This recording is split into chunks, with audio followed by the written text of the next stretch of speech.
saranno cittadini stranieri di varie etnie, e quindi che peraltro sono presenti nella nostra città da tantissimi anni, che operano nella nostra città, sono conosciuti, riconosciuti, riconoscibili e quindi sui quali contiamo di avere anche tanti consensi. Nella lista di Fratelli d'Italia alle prossime elezioni comunali di Venezia saranno candidati diversi stranieri, ma non Prince Aulader, portavoce della comunità bengalese che sostiene il progetto di costruzione della moschea di Via Giustizia a Mestre.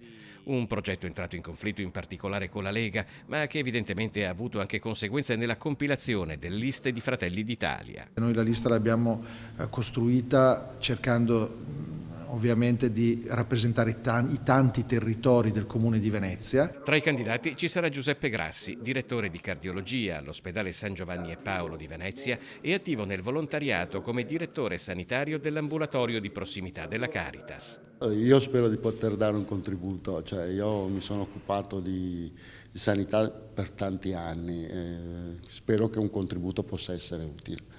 E nella parte lagunare del Comune di Venezia sostiene Grassi che la sanità incontra difficoltà maggiori, soprattutto logistiche, sia per la mobilità dei pazienti che nella residenza dei dipendenti. Penso a un osso, un infermiere di recente assunzione, hanno degli stipendi che non consentono di vivere a Venezia con famiglia e questo bisogna tenerne conto.